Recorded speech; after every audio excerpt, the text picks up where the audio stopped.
Tanpa menunggu kristal es menyerap kesadarannya sendiri, Chen Ping memindahkan kekuatan kesadaran yang sangat besar menuju kristal es. Anda harus tahu bahwa lautan kesadaran Chen Ping sangat luas dan tidak terbatas, jadi kekuatan kesadarannya juga sangat besar. Menyerap kekuatan kesadaran Chen Ping, darah di 5 peti mati es di bawah mulai meningkat. Kemudian mereka semua menggeliat, mengalir keluar dari peti mati es, dan akhirnya memadat menjadi darah, menetes pada polanya. Setelah sekitar 2 jam, pola segel di bawah akhirnya mulai berubah, dan cahaya bersinar. Buat bum-bum. Pada saat ini, orang-orang di luar mendengar gerakan di dalam, dan mereka semua siap, jika Chen Ping tidak dapat mengendalikan roh kultivator iblis ini, maka mereka akan bertarung sampai mati. Hati setiap orang ada di tenggorokan mereka, ini terkait dengan hidup dan mati mereka, banyak orang berkeringat dingin di dahi mereka. Gemuruh, diiringi dengan suara yang memekakkan telinga, seluruh gua mulai bergetar, dan langit dipenuhi kabut hitam. Istana sudah penuh. Jiwa pembudidaya sihir yang tak terhitung jumlahnya berkerumun dari segel. Mereka muncul. Jiwa-jiwa ini seperti kuda liar yang melarikan diri, mereka telah disegel terlalu lama, dan mereka meraung begitu mereka keluar. Mendengarkan lolongan jiwa-jiwa ini, kulit kepala semua orang terbuka. Jiwa-jiwa di istana itu, setelah muncul, langsung pergi ke Chen Ping. Mereka harus menemukan tuan rumah untuk bertahan hidup. Atau temukan ramuan dan tumbuhan yang dapat membentuk kembali tubuh, jika tidak maka akan selalu ada dalam bentuk roh. Melihat ini, Chen Ping segera mengeluarkan cambuk ajaib dari cincin penyimpanan, dan membantingnya ke jiwa yang terburu-buru.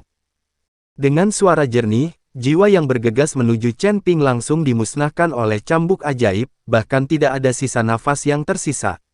Cambuk ajaib bersinar terang, menakuti jiwa-jiwa yang gemetar satu persatu, dan semuanya menyusut ke tanah. Sudut. Anda harus tahu bahwa para pembudidaya iblis ini dibersihkan dengan menarik cambuk ajaib, dan kemudian memperbaiki harta. Setelah mereka mati, jiwa mereka disegel.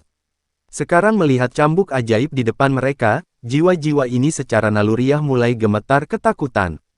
Melihat pemandangan ini, Chen Ping langsung merasa lega. Dia tidak pernah menyangka bahwa cambuk ajaib ini akan sangat kuat. Dengan semakin banyak roh membudidayakan setan, akhirnya beberapa roh meraung dan bergegas menuju Chen Ping. Ingin melarikan diri dari sini.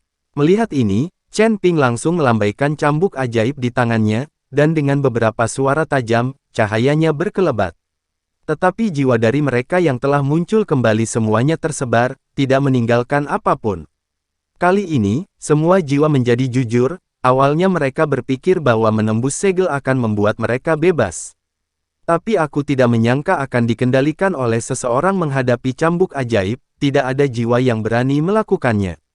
Ada perubahan, taat dan patuh, siapa yang berani mempermainkanku, hati-hati agar cambukku tidak mengenali siapapun. Setelah Chen Ping selesai berbicara, dia menamparkan cambuk ajaib 2 kali, membuat jiwa-jiwa itu gemetar ketakutan, dan mengklik berulang kali. Kepala, pergi, keluar, berbaris untuk keluar, kata Chen Ping dengan keras. Roh-roh iblis itu hanya bisa berbaris dan berjalan menuju luar istana. Saat ini, orang-orang di luar sudah lama menunggu dengan cemas, mereka tidak tahu apa yang terjadi di dalam.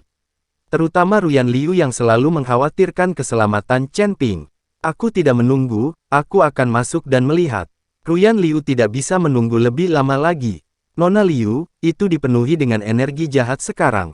Jika Anda terburu-buru dengan kekuatan Anda, tidak ada bedanya dengan mencari kematian. Saya yakin Tuan Chen akan baik-baik saja. Selain itu, dia memiliki cambuk ajaib di tangannya, jadi tidak akan ada. Berbahaya. Petik 2. Panci tempayan menghalangi Liu Ruyan untuk bergegas maju. Masuk. Pada saat ini, gerbang istana perlahan terbuka, dan saya melihat sekelompok jiwa perlahan pergi keluar.